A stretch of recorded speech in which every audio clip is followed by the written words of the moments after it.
pag-uusapan naman natin, yun din, may connection doon sa sinabi ni Pastor na itinuro niya ng last Sunday. Tungkol sa pag-aalala o sa English, worry. So, connected din siya, no?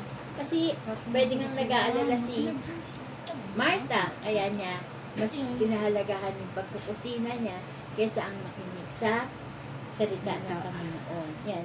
Ano ba ang ibig sabihin ng worry o pag-aalala? Ayan. Yung pagkawalang tiwala. Okay. Pangangamba. Pangangamba. Ito, ayon kay Google, kinugel ko siya. Sumagot naman siya. Sabi niya, AI ba yan? AI? Yung meta ba yan? Hindi ko pa alam yung chat GPT. Oo nga, anak ko marunong nun. Sabi ko, ba't yan ka nag-research? Pareho lang din siya kay Meta. Di ba din sa Messenger may Meta doon na pwede ka magtanong. Ah. Yun din yung chat GPT, ginaya pa ni Meta para hindi ka na mag-download. Parang apps. App din po siya. Oo. Pero ganun din. App lang din siya na pwede kang magtanong tapos may bibigay siyang question. So, hindi na tayo nagdi-dictionary, nag-google na tayo. Ngayon, meron pang isa. Yun naman chat GPT yata yung talagang buong sentence ang tuturo sa Opo. Kung construction. kunwari ano po. Ako ay kay Google lang. Sabi niya, ang worry daw po ay state of anxiety and trouble about actual or potential problem. Pwedeng nangyayari na or potential na mangyari. Pero siya, worry na. Alalang-alala na siya. Oo, advance mag-isip. Sabi niya. Tignan po natin buksan natin Bible natin sa Mateo 6:33 hanggang 34. Kung ano yung sinasabi dito. 6:33 Hanggang 34. Okay. Mateo, ano yung 33 po hanggang 34. Mateo 6. 6:33-34. Meron yan. Meron pa dito. Mateo 6, Apo. 36. Madama ka na. Sige. Hindi kaya. Meron ka, te? Kailangan maglipay. Ano ba? Na. Ano ba? Kailangan maglipay yung glass. 36, 34. Mateo. Hindi niya makita ba dito? Dito. Malaki-laki. 32. Mateo 33 hanggang 34. Yung akala mo nagbabasa, Alam no? mo naman, kita ko sis ha. 6. Pare-pare. Mateo 3 po ba o 6? Alam mo, kitang Ako din, te, kahit ako malabo. 6. Malabo mata ko. 33. Mateo 6, 32. Sa mga edad namin na ganyan. Kaya pag gabi, bawas Ito, madam. cellphone. Ngunit. Simula rito. Yan. Kayong Basa. dalawa na lang para. Ngunit. Ikaw nga magbasa dahil Asan nga ba? makikita mo pa yan. Ako Kita mo, te? hindi rin.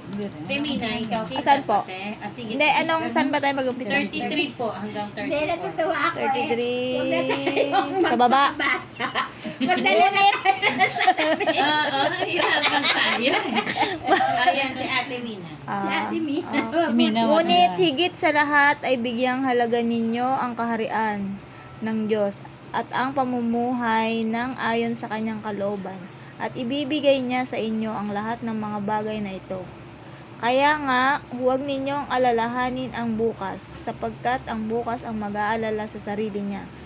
Sapat na ang inyong mga suliranin sa bawat araw. Ayan, yan ang ating, okay na yun. Amen. Nabitin So, yan ako. ang ating pag-uusapan. Pagdidilihan at hihimayin ngayong hapon ito. Pagbubulay-bulayan. Sabi niya nga dito, no, ngunit higit sa lahat ay pagsikapan niyo na kayo'y pagharian ng Diyos at mamuhay ng ayon sa kanyang kalooban at ibibigay niya sa iyo ang lahat ng inyong pangangailangan. Verse 34, kaya nga wag niyong ikabalisa ang para sa araw ng bukas dahil ang bukas ang bahala na sa kanyang sarili. Sapat na ang inyong suliranin sa bawat araw. Amen. So, naintindihan ba natin by heart? Ayun. Kasi sabi nga, di ba, wag daw natin ikabalisa yung araw ng bukas. Sino yung nag-aalala na kasi bukas dadaan yung bagyo? Bukas walang pasok. Bukas anong ulam? Bukas anong ulam? Di ba? Oh, Tapos bukas walang pasok. due date. Matutulog Judith tayo na yung mga utang. Due date ng kuryente, gano'n, di ba? So, nag-aalala. Judith, si Judith kasama. Judith kasama, bida yun.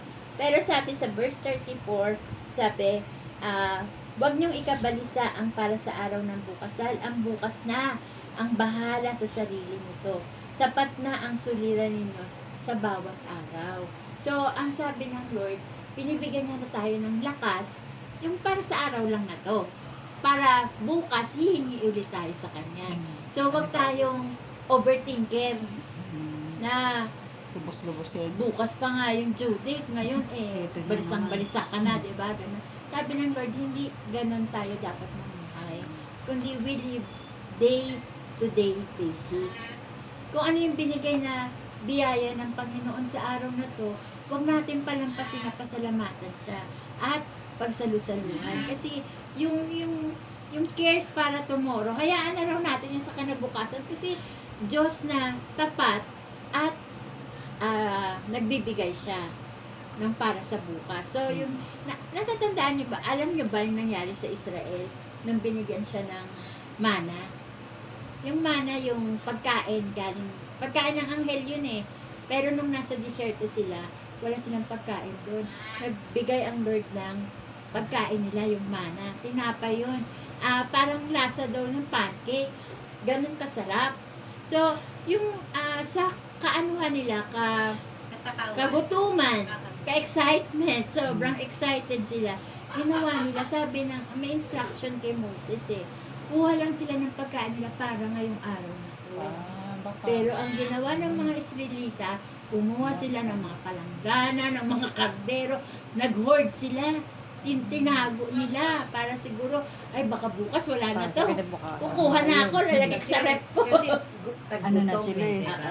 Wala silang pagkain ng Wala silang tiwala sa Lord. Amen. So, ang ginawa nila, nagtago sila. O, anong nangyari dun sa tinago nila? Sa palagay niyo? Ashira. Kira. Oh, Inuod. napanish. Na-punish. Inuod. Tama. Nasira na. Napanish. Na-punish. Naubos. Anong lengguwahe yan? Hindi na nakain. So, yung example na yun, yung pangyayaring yun, ma-apply din natin yun ngayon. Kasi sinabi ng Dapat Panginoon, Dapat yung pagkain ni May ubusin. di bale, na-invento na ang rep. Ubusin natin para bukas wala na. Basta Baka doon naman mapanis. kami sa inyo kakain. Baka makanis. Doon mo rin makikita yung tinake out niya. Kung kinagaot mo, kakainin natin bukas. Alam, may Mapanis. take out pa, Sharon. Ayan. So, sa pag-aaral natin ngayon, pinapakita ng salita ng Panginoon na ayaw ng Lord sa mga anak niya, lalo na sa atin ng mga tinawag niya, na tayo ay nabubuhay sa pag-aalala. So ako po, pag ako nag-share, unang-una pinaparanas sa kanya ng Lord. Ako yung unang nakaranas nun. Kasi ako, overthinker ako eh. Yung bang malayo pa, talagang iniisip ko na, ganun ako, kaya nagmumukha na nga akong losyang, walang effect sa akin yung mga belo-belo. Yan. Kasi, di ba yung mga apo ko, iba kasi pala talaga pag apo, no? Sino na may apo? Ako pala. Ikaw? Sige, okay. Okay. Tanggap natin yung edad natin. Pero anak, it's the same. Hindi kasi ang apo daw mas ewan ko ba? Mas malang apo sa anak. Mas mahal daw yung tubo kaysa sa puhunan. Oo. Sabi, narinig Ang ko. anak yun. matigas ang ulo. Iba, hindi. Ibang level, yung pagmamahal sa apo. So, nung unang nanganak yung anak ko, umataka na naman yung worry ko. Sabi ko, Lord, bakit ngayon pa sila pinanganak? Sabi ko gano'n. Kasi, di ba yung nakikita natin, yung mundo ngayon na ginagalawan natin, parang hindi na safe, hindi na malinis, may climate change na, ang lalakas na ng bagyo. Ako, Lord, anong kinabukasan na meron sila kung dito sila sa ganitong panahon na buhay? Kasi di ba makikita mo pag nag-scroll ka, makita mo yung panahon nung araw, wala pang masyadong mga Puro gadgets sasakyan, wala siyang masyadong polusyon. Kaya di ba ngayon ang mga Gadget. sakit, grabe na ang yung iba-iba na lumalabas. ko, Lord, bakit po sa ganitong panahon pa sila nabuhay? Sana yung noon na lang na safe sila. Sabi ko gano'n. Simpleng buhay pa. Oo. So, ako, sa pagtatanong ko sa Panginoon, naririnig ako ng Lord. Naririnig ako ng Lord kasi tinatanong ko siya eh. Ang Diyos natin ay buhay at sumasagot. Pag tayo nananalangin, hindi tayo nakikipag-usap sa pader, hindi tayo nakikipag-usap sa Butigi. butiki, kundi sa Panginoon. Sa Panginoon tayo malapit na buhay at sumasagot sa ating mga panalangin. Amen? So, sabi niya sa akin, so, may impression siya sa heart ko na, yung sa tanong ko, na alam ng Diyos. Alam niya na kung siya yung may kalendaryo, kung kailan ipapanganak ang tao, di ba? Bakit ako'y mag-aalala? Eh kasi, ngayong panahon siya binigay ng Lord eh. So, yung kanyang protection and provision, ngayong panahon natin mararanasan. So, ganun po kayo in-encourage. Pag kayo may tanong, diretso kayo sa Lord. O kaya sa pastor, sa spiritual leaders nyo, kung ano yung magandang payo para sa inyo. Huwag kayo magtatanong sa mga basta-basta. Alam niyo na yung kung sinong makausap nyo na wala naman sa Panginoon. Baka kung ano yung may sagot sa inyo, maligaw. Malihis. Hindi maganda. Malihis sa katotohanan. So, unang-una na, magtanong tayo sa Panginoon. Kung tayo may mga katanungan, may mga pag-aalala, may mga tawag ito, yung mga doubts, yan. Ibigay natin sa Panginoon lahat yan. Sa pananalangin. At talagang siya ay sumasagot. Amen. So, nabanggit ko kanina na ayaw ng Panginoon na mabuhay tayo sa pag-alala. So, paano daw natin may iwasan yun? Sabi, merong 4 na points. Paano tayo mamumuhay na hindi sa pag-aalala. Ayan. Sabi dito sa ano ko muna sa English yung 6:32 to 34. Sabi niya, but seek first the kingdom of God and His righteousness, and all these things will be given to you as well. Therefore, do not worry about tomorrow, for tomorrow will worry about itself. Each day has enough trouble of its own. So, yan, bilin sa atin ng Panginoon. Pag nagsalita ang Panginoon, it is a command. Inuutusan tayo ng Panginoon na huwag mag-alala. Pag tayo nag-alala, anong nangyayari? Tayo ay nagkakasala sa harapan niya. Amen? So, ayaw natin yun. So, binigyan tayo ng gabay ng Panginoon kung paano tayo iiwas sa pag-aalala. Number 1, stand in God's righteousness. Yan. Sabi niya ganon, paano tayo makakatayo sa harapan ng Panginoon at mamumuhay ng hindi nag-aalala. Sabi niya ganon, we should align ourselves with God's character. Yan. Dapat kilala natin yung sarili natin. Anak ako ng Diyos. Ang Diyos ko mayaman, ang Ama ko mayaman, hindi ako mapukulang. Pag sabi ni Satan sa'yo, pag tinakot ka niya na, oy, yung palabigasan mo, wala nang laman. Sabi, iwayin mo na yung asawa mo. Hindi ganoon. Sabi ng Panginoon, siya yung tapat na Diyos. Dapat kilala natin siya. Na siya yung nagpo-provide. Hindi niya tayo pagkukulangin. Hindi niya tayo pagdudusahin. Hindi niya tayo gugutumin. Diba? Kasi nga yung Israelita sumunod sa kanya. Sabi ng mga Israelita, mga nagrereklamo, dapat hindi mo na ako may inalis dun sa sa Egypt. Kasi dun sa Egypt, kahit pinapahirapan kami, ganitong oras kakain kami, may pagkain kami, may tubig kami, kahit kami hinahampas dun, at least kumakain kami. Yun para praise ko na lang yun. Pero yun yung sitwasyon nila dati. Pero ayaw ng Panginoon na mamuhay sila sa pagkaalipin. Kaya inilabas sila ng Ehipto. Pero from Egypt to Promised Land, 40 days dapat silang naglalakbay. Sobrang mareklamo. Sobrang nagdadabog. So, imbes na 40 days lang, naging 40 years. Paikot-ikot sila sa ilang. Dahil kada reklamo. Lord, walang tubig dito. Lord, walang pagkain. Lord, sobrang init. Lahat na inireklamo. Kaya imbes na 40 days lang, nalalakbayin nila yung Egypt to Promised Land, umabot sila ng 40 years. So, ayaw ng Panginoon na pahirapan natin yung sarili natin sa pag-aalala. Ayaw ng Lord na. Ang gusto niya sa atin, kilalanin natin siya, tumayo tayo sa harapan niya bilang siya ay Diyos na hindi nagkukulang at Diyos na napakayaman. Ama natin na napakayaman. Amen. So, pag may pangangailangan tayo, huwag tayong sa church. Halimbawa na sa church.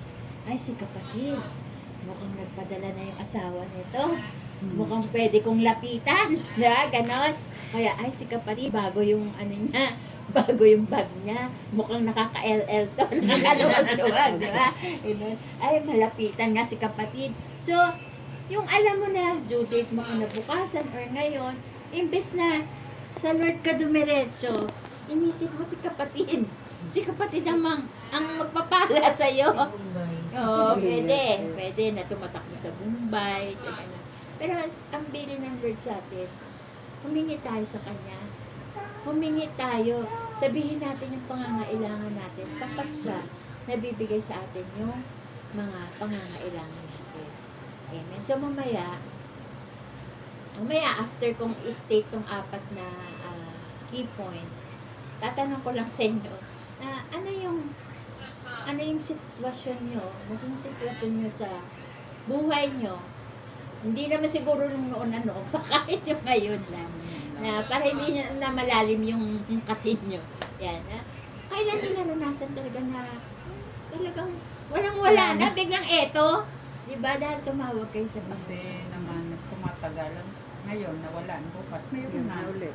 Eh, May mga ginagamit si Lord na mga tao para makatulong sa iyo. May mga Amen. ganung way si Lord. Hindi Amen. naman So, nagtatagal na. mamaya na tayo sa sharing, ha? So, number 1, stand in God's righteousness. So, kilalanin dapat natin siya na tayo ay anak ng, nung tumanggap tayo sa Panginoong Yesus, naging ama natin siya. Na, di ba sabi nga sa Bible, yung mga ama sa lupa, pag humingi yung mga anak, alam paano bibigyan. Kayo pa na, siya pa na ama na natin na sa langit na hindi tayo bibigyan ng pangangailangan natin. Di ba? Tanong niya yun eh. Instrumental yan. Oo, amen. So, number 2, sabi, divine provision. Knowing God's divine provision. Yan, sabi nga dito, when you put God first, He promises to supply our basic needs, such as food, clothing, shelter, safety. Yan yung pangako sa atin ng Panginoon. So, sabi dito, pag inuna natin ang Panginoon, lahat ng bagay ay idadagdag na sa atin. Sabi dito, food, shelter, clothing, hindi niya sinabing kotse, hindi niya sinabing travel, hindi, wants na lang yon. So, additional, Masyado extra naman mataas yung inihingi mo. Hindi, yun ay mga extra blessing natin galing sa Lord. So, pag binigyan niya tayo ng travel, why not, Lord? Yeah. Pag binigyan niya tayo ng... Hindi, may ano yan, instrumental na bibigay sa'yo. Hindi lang siya, biglang gumanon. may ginagamit ang Oo, may ginagamit Oo, siya. may ginagamit ang Lord na sitwasyon. May balita, magandang balita. Oo. May ginagamit ang Lord na sitwasyon o tao or lugar kung saan kanya dadalhin, kung saan mararanasan mo yung kasagutan niya. Diba? Sa pinapanalangin mo. Ang unang-una lang doon, pag tayo nangangailangan, huwag tayo natakbo at aasa sa tao. Hindi, lumapit tayo sa Panginoon. Yan, bilang tayo nagba-Bible study, pinapalakas tayo ng Word na hindi tayo panghinaan ng loob kasi hindi naman pinangako sa atin na hindi tayo dadaan sa mga ganyan eh. Dadaan tayo, pero mananatili tayong nakatayo dahil nakakapit tayo kay Lord. Amen? Manatiling tapat ay siyang maluligyan. Amen. Mananatiling tapat hanggang wakas. So, sabi nga dito, sabi niya, number 3 na tayo, no? Sabi niya, do not worry about tomorrow. Verse, Philippians 4:6-7. Pakibasa po. Philippians 4:6-7. Yung mga walang salamin, accepted. 6 to 7. Apo, 4. Mga medyo bata-bata pa dyan. 6 to 7. Huwag kayong mabalisa tungkol sa anumang bagay. Sa halip ay hingingin niyo sa Diyos ang lahat ng inyong kailangan sa pamamagitan ng pananalangin may pasasalamat. Amen. At di malirip na kapayapaan ng Diyos ang mag-iingat sa inyong puso at pag-iisip sa pamamagitan ni Jesucristo. Sa wakas, mga kapatid, dapat maging laman ng inyong isip ang mga bagay na karapat-dapat at kapurog-puri, ang mga bagay na totoo, marangal, matuwid, malinis. Hanggang 7 ang sis. Ay, sige. Yun po, 8 ang Okay. So, ang bilin sa atin ng Panginoon, yun nga, yung ating topic. Do not worry about anything. Instead, ang sabi, pray about everything. Yan. Everything. Lahat ng bagay, ipanalangin natin sa Panginoon. Walang exempted. Baka sabihin natin, Lord, kaya ko na to, hindi ko na to kapag-pray. Lord, sanay na ako dito. Araw-araw ko na itong ginagawa. Hindi ko na to ipapag-pray. Hindi po ganun. Ang bilin sa atin ng Panginoon, pray about everything. Halimbawa ako, sanay na ako, nadating ang mga apo ko ng ganitong oras. Ganyan. So, pero, kailangan ko pa rin ipag-pray na mula sa bahay nila hanggang sa amin, maging safety sila sa pag-i-e-bike, di ba? So sabi, pray about everything. Don't worry. Instead, pray about everything. Walang exempted. Pag sabi mo, papasok yung asawa ko, ganyan naman yan. Pagdating ng alas 6, andito na yun sa bahay. Sure na yun. Diba? Hindi natin alam kung ano mangyayari paglabas ng asawa natin sa bahay. Sure ba tayo? Hindi. Kaya, ang pinakamabuti natin gawin, i-cover sila sa prayer. Pray about everything. Sabi ng Lord yan. Sa Philippians 4, 6 to 7. Pag-pray natin sila. Huwag tayong kampante bilang mga nanay. Huwag tayong makampante na okay naman yan, okay lang yan. Saka nag-aantay lang din. Oo, nag-aantay lang. Kaaway na mapasukan. So, Oo. kailangan natin ng cover. Laging nakakover ang ating mga pamilya, ang ating mahal sa buhay. Siyempre, yung mga tao na nilalagay ng Lord sa puso natin, extend natin yung prayer natin sa kanila. Kasi number 1, expression ng love natin para sa iba, hindi yung pamimigay ng belo. Kundi, yung love natin, yung prayer natin para sa kanila. Amen? So, pag sinabi mo sa kapatid, papag-pray kita. Kapatid, sasama kita sa prayer. Yun po ay napakahalagang bagay. Yun yung sinabi ng kapatid mo na dapat, ang saya-saya mo, may nagmamahal sa'yo, kasi may nagpipray sa'yo. Diba? Ginagawa natin yun, no? Sabi ni Sister Judy, every last Sunday ba yun? Every last Thursday yata. Meron tayong prayer partner. So, yun ganun. So, yun yung highest expression and form of love. Yung ipag-pray natin sila. Pero wag naman natin gamitin yung pagpasko na hindi nakatabi bigyan sa mga inaanak. Mag-pray na lang. Pray na lang kita, sis. Tayo pwede mag-prayer. Pero yun nga, joke lang yun. Pero ang pinaka-ano talaga niyan, highest form of natin, concern is pag-pray natin sila. Hindi lamang yung mga mahal natin sa buhay, kundi mga tao na nababurden tayo. Holy Spirit yun eh. Yung nababurden tayo sa buhay ng kapatid na ito, yung kailangan natin sila ipag-pray. Amen? So, number 4, trust God's sovereignty and know that in all situations, He is in control. Amen? So, kontrolado pala ng Diyos ang lahat ng bagay. Diba? At kailangan natin mag-alala. Diba? So, yung darating na bagyo, nag-aalala tayo, pero alam ng Diyos kung gaano lang yung inaalaw niya na pagdaanan natin na magiging ligtas tayo.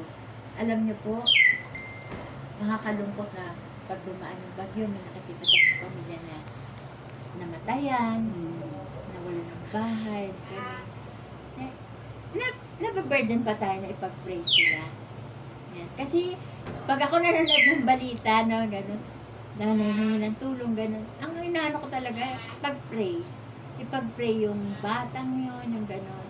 Kasi wala kahit saan naman talagang yung prayer natin nakakarating yun sa kanila, effective yun sa kanila. So tayong mga anak ng Panginoon, inutusan tayo na mag-intercede, manalangin para sa bawat isa. Amen? So may nakukuha po ba kayo? Ayan. Sabi niya nga, God is in control and will take care of the challenges na kinakaharap natin bilang Kristiyano sa araw-araw. Amen? Bilang mga nanay, bilang mga kapatid, na kababaihan sa ating iglesia, tayo ay pinalalakas ng Panginoon. So, yun lang po ang share ko ngayong hapon na to. Hindi ko na po hahabaan. Gusto ko na lang marinig yung question ko kanina.